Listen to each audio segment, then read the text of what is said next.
Assalamualaikum warahmatullahi wabarakatuh, pemirsa Gapai Kemuliaan yang dirahmati Allah. Apa kabar Anda hari ini? Semoga Anda senantiasa sehat dan selalu berada dalam lindungan Allah Subhanahu wa Ta'ala. Amin ya Robbal 'Alamin. Alhamdulillah, senang sekali hari ini saya Eva Yunizar kembali hadir menjumpai Anda dalam program kesayangan kita Gapai Kemuliaan. Selama 30 menit ke depan, insya Allah kita akan membahas masalah seputar fikih, adab, dan tauhid dalam kehidupan sehari-hari. Yang tidak jarang masih banyak dari kita yang salah dalam memahami dan juga mempraktekannya. Dan seperti biasa saya tidak sendiri, hari ini sudah hadir bersama saya di studio. Ada gurunda kita semua, Kiai Haji Muhammad Faiz. Assalamualaikum Kiai. Waalaikumsalam warahmatullahi wabarakatuh. Apa kabar Alhamdulillah Kiai? baik, sehat. Alhamdulillahirrahmanirrahim. Dan pemirsa, bagi Anda yang memiliki pertanyaan, silahkan Anda bisa kirimkan pertanyaan Anda baik berupa pesan teks maupun dalam bentuk video melalui nomor WhatsApp yang tertera di layar kaca.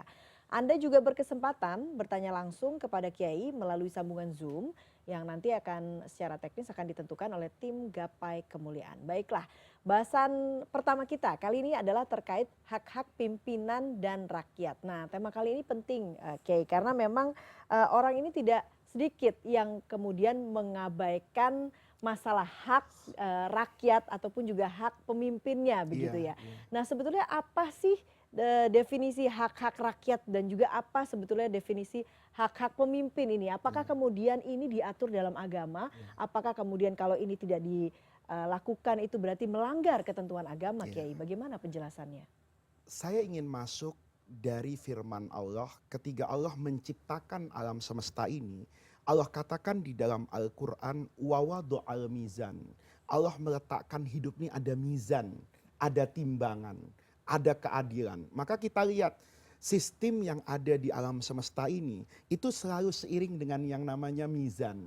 Kalau sudah ada panas, nanti akan ada hujan. Iya, Kalau sudah ada senyuman, itu butuh tangisan. Itu untuk yang namanya keseimbangan. keseimbangan. Maka dari konsep keseimbangan ini, Allah juga meletakkan kepada setiap makhluk masing-masing memiliki hak dan kewajiban kepada sesamanya. Tentu kita tidak bicara ketiga binatang, tumbuh-tumbuhan, karena mereka tidak punya taklif. Mereka tidak punya sarana dan prasarana untuk memahami firman Allah dan ajaran Rasulullah. Yang punya itu siapa? Manusia. Hmm, Maka manusialah yang diatur oleh Allah yang namanya mizan timbangannya. Setiap orang itu diciptakan oleh Allah memiliki kewajiban dan diciptakan oleh Allah memiliki hak. oke. Itu dari tingkatan dasar. Misalnya, manusia itu ada karena apa? Ya karena ada bapak dan ibunya melahirkan manusia namanya anak. Iya. Maka setiap orang tua itu punya kewajiban terhadap anak, tapi dia juga memiliki hak yang harus dipenuhi oleh anaknya. Anak punya kewajiban yang harus dia dermakan kepada orang tuanya, tapi dia juga punya hak yang untuk dia terima dari orang tua. Oke. Maka ketiga pertanyaannya antara pemimpin dan rakyat ini luar biasa. Rasulullah Shallallahu Alaihi Wasallam itu mengatakan begini, konsep yang ideal antara rakyat dan pemimpin, presiden dan rakyat itu yang dibangun atas nama cinta. Lihat nih, Hmm, kata Rasulullah, khiyaru a'immatikum, hmm, sebaik-baik pemimpin di antara kalian itu pemimpin yang tuhibbunahu, kalian cinta sama pemimpin itu, wa yuhibbunakum, dan mereka mencintai kalian. oke. Rakyat mencintai pemimpin, pemimpin mencintai rakyat.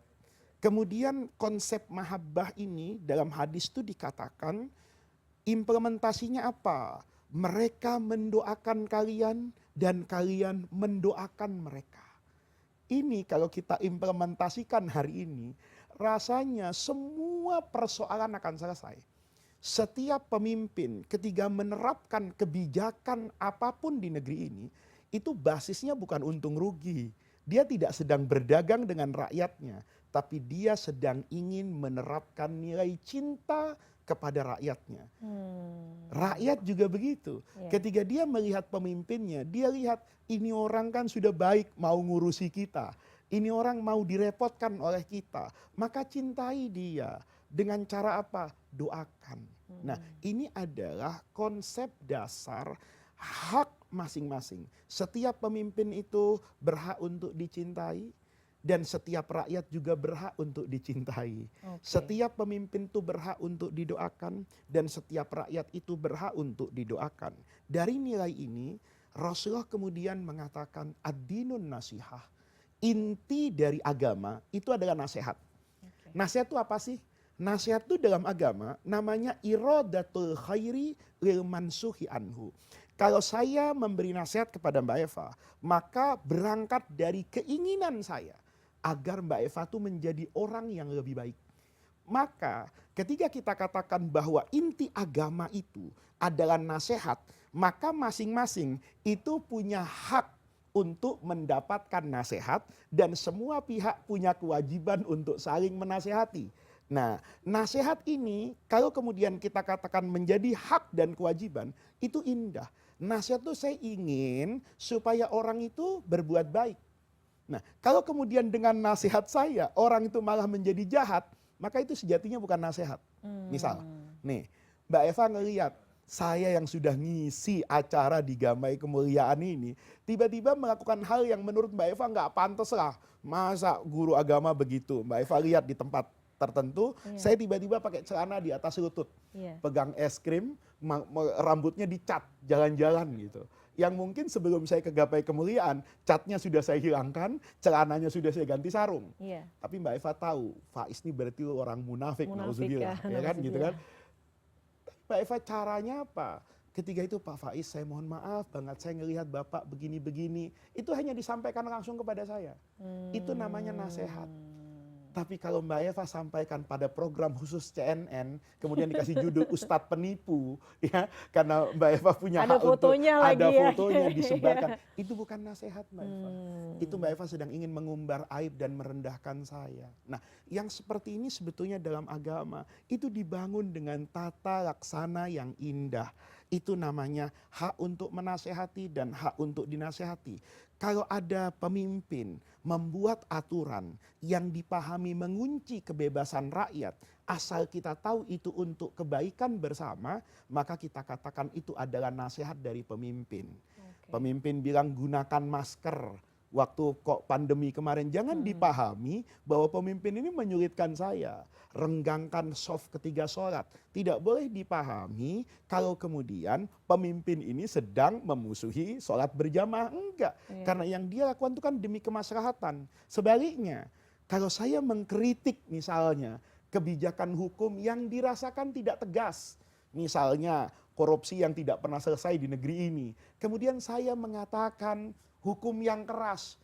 Apakah koruptor itu misalnya yang sudah mencapai angka tertentu atau yang dikorupsi itu adalah dana untuk kemaslahatan orang banyak. Saya mengatakan kenapa tidak dihukum mati saja misalnya. Maka pemerintah yang mendengar itu jangan melihat saya sebagai oposisi. Jangan melihat saya sebagai orang yang pemarah. Tapi lihatlah itu sebagai nasihat. Bahwa jabatan yang Anda pegang hari ini itu panjang ceritanya di akhirat. Saya tidak ingin pemimpin saya nanti mendapati kesulitan di alam akhirat. Saya ingatkan ketika mereka berkuasa di dunia.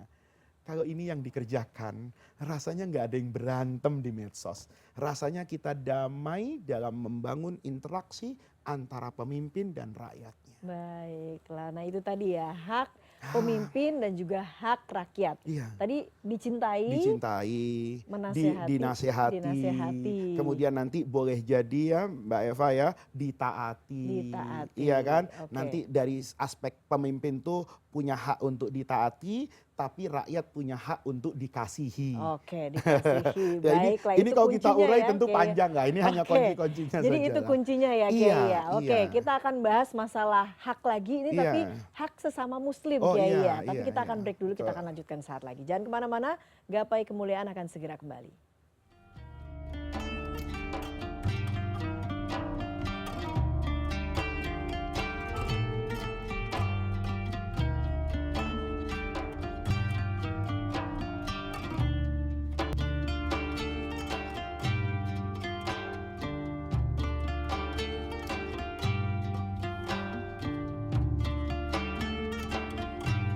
Terima kasih Anda masih menyaksikan Gapai Kemuliaan. Kita lanjutkan kembali pembahasan bersama Kiai Haji Muhammad Faiz. Nah itu Kiai, pertanyaan selanjutnya adalah bagaimana kemudian dengan hak sesama Muslim. Nah, apa kemudian konsekuensinya jika seorang muslim ini melanggar begitu Iya, ya hak muslim lainnya atau iya, menzolimi hak muslim iya, lainnya? Ini iya. bagaimana penjelasannya? Berbicara hubungan yang tadi Mbak Eva sebutkan antar sesama muslim, maka kita harus ingat ya, konsep yang dibangun juga sama, yaitu mahabbah. Kata Nabi ya, seseorang itu tidak sempurna imannya sampai dia bisa mencintai orang lain seperti dia mencintai dirinya sendiri. Hmm, Agama Islam itu dinus salam, agama yang penuh dengan assalam, kedamaian. ya. Bahkan Nabi bilang al-muslim itu siapa? Dari kata-kata Islam. Islam itu yang mampu memberi keselamatan kepada orang lain. Al-mu'min itu dari kata-kata iman dan aman, yang bisa memberi rasa aman kepada orang lain. Maka ketika bicara hak setiap muslim, hadisnya itu jelas. Ya, kata Rasulullah, hak sesama muslim itu ada 6. Sebetulnya 6 itu Rasulullah ingin menyampaikan kunci-kuncinya yang merupakan implementasi dari Islam. Artinya damai, iman artinya aman. Oke. Apa kata Nabi? Kalau kamu bertemu dengan saudaramu yang muslim itu di jalanan, fasalim alaihi. Kasih salam. Hmm, Kalau enggak, nanti bisa jadi salah paham.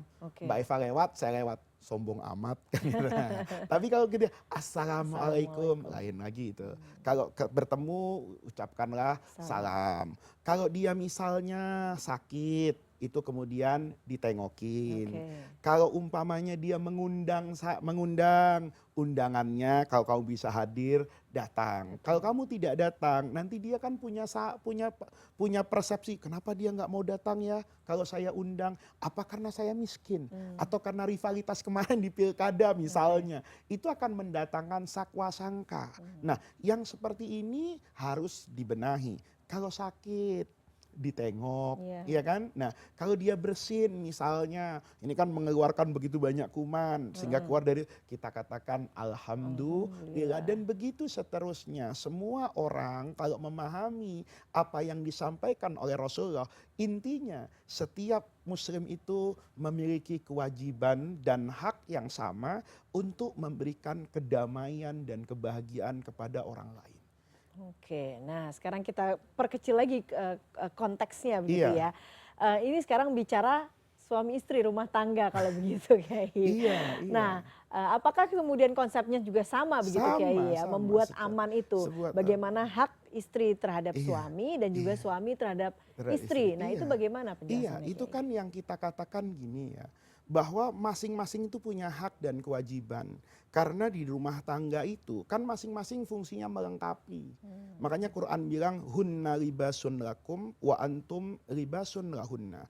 Istri itu menjadi pakaiannya suami dan suami itu menjadi pakaian istri. Fungsi pakaian itu kan menutupi kekurangan yang tidak mungkin saya perlihatkan kepada orang lain. Maka atas dasar ini Allah kemudian membagi tugas. Jadi tugas itu bukan dibagi atas superioritas, Oke. tetapi lebih kepada ketidakmampuan satu pihak, yang ketidakmampuan pihak ini ditutupi oleh kemampuan pihak yang lain. Saya tidak Hmm, punya kemampuan kesabaran ini untuk ngasih makan anak saya yang masih balita. Tetapi istri saya punya kesabaran yang cukup untuk menyuapi anaknya sampai 2 jam. Nah, ketika seperti ini, maka masing-masing punya hak dan kewajiban. Istri punya kewajiban mengurusi anak-anak yang lahir karena secara naluri dan tabiat dia diciptakan oleh Allah seperti itu. Suaminya makanya kewajiban yang lain. Semua kebutuhan istri dipenuhi. Jangan sampai istrinya suruh masak nasi, istrinya juga yang gendong karung beras, istrinya juga yang cari duit. Nah, kalau seperti ini kan indah. Yang satu pihak memiliki kewajiban, maka dia akan mendapatkan haknya. mm-mm. Yang satu lagi, dia akan mendapatkan haknya kalau dia sudah menunaikan kewajibannya. Oke. Tetapi kemudian pada hubungan kemanusiaan ini jangan melihat aspek legal formalnya. Jangan cuma nuntut kewajiban dan haknya saja, tetapi wa'ashiruhunna bil ma'ruf.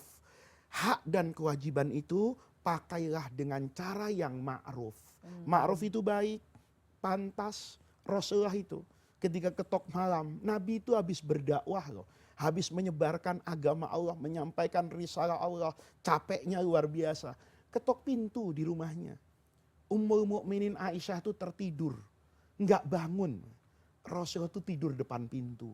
Hmm. Padahal begitu dibangunin pagi-pagi, ya Allah suamiku enggak apa-apa kok. Saya memang sengaja di situ nyari angin. Lihat, padahal dia punya hak kan untuk dibukakan pintunya. Iya.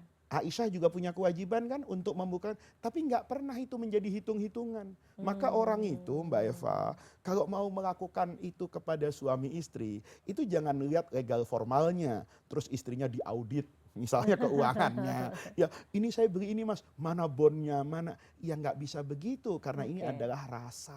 Gitu. Jadi hak dan kewajiban itu lihat diktumnya dalam agama, tanyakan kepada ahli agama, tetapi kemudian itu dibingkai dengan yang namanya cinta kasih. Oke, nah itu juga berlaku untuk hubungan antara orang tua dan anak juga Orang begitu tua ya. dengan anak, Jadi, atasan dengan bawahan, itu hmm, semua punya hak dan juga punya kewajiban gitu loh. oke, semuanya itu didasarkan atas rasa cinta tadi itu ya, Kiai ya. Rasa cinta dan penghormatan kepada orang lain. Hmm. Agama ini Mbak Eva dibangun dengan penghargaan. Allah itu menghargai saya loh. Apa buktinya? Sholat saya, puasa saya, zakat saya, apa cukup untuk beli surga? Enggak. Cuman Allah tuh menghargai aja, udahlah asal kamu sholat kayak gitu dah, saya terima sholat kayak karate gitu, ya kan? Tapi kalau Allah terima, itu kan Allah menghargai saya. Iya. Saya siapkan surga loh Faiz, kalau kamu puasa. Padahal puasa saya sambil marah, sambil ngeluh, hati saya itu kesel. Terkata sudahlah, saya terima. Itu kan penghargaan. Oke. Nah sama dengan kita Mbak Eva. Saya kadang-kadang tuh dulu punya teman itu teman tuh arif banget.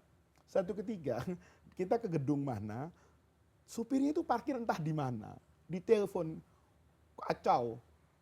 Oh saya pikir bapak di sini, dia memutuskan sendiri. Saya bilang supirmu tuh gimana sih 2 tahun kok nggak selesai urusan kayak gini. Iyalah mau saya marahin juga nggak ada manfaatnya. Kenapa? Ya maklum kalau dia pintar dia yang jadi saya. Itu kan kearifan. Iya, iya, iya, iya, iya. Kearifan. Saya pernah bilang sama istri saya gitu, biarlah asisten rumah tangga itu menikmati malam harinya. Nggak usah diganggu kalau sudah jam 8 malam sampai subuh. Itu saya bahkan selalu izin loh sama ART saya. Nanti malam saya pulang jam 1. Kamu tidur aja dulu, nanti jam 1 saya ke toko. Saya akan masuk begini. Nah itu semua kan bagian dari penghargaan. Oke. Nah kalau sudah dibangun seperti itu, jangan kita itu jadi manusia itu lupa dengan sesama. Jangan karena kita merasa kamu kan sudah saya bayar. Oh enggak, bapak punya uang kalau dia nggak mau, apa yang bisa saya kerjakan? Security di malam hari, dia nggak tidur depan rumah saya, dia menjaga saya. Jangan kemudian saya punya asumsi ya udah resikonya, dia sudah dibayar itu. Loh, kalau saya punya uang terus dia jadi orang kaya, dia nggak mau jaga rumah saya, kayak apa rasanya saya? Iya, iya. Gitu. Oke. Nah, tadi Kiai sempat menyinggung sedikit soal hak manusia kepada Allah, begitu ya Kiai ya. Iya. Kita akan bahas Kiai, Oh tapi iya, setelah jeda iya, berikut iya, ini. iya. Jangan kemana-mana, Gapai Kemuliaan akan segera kembali.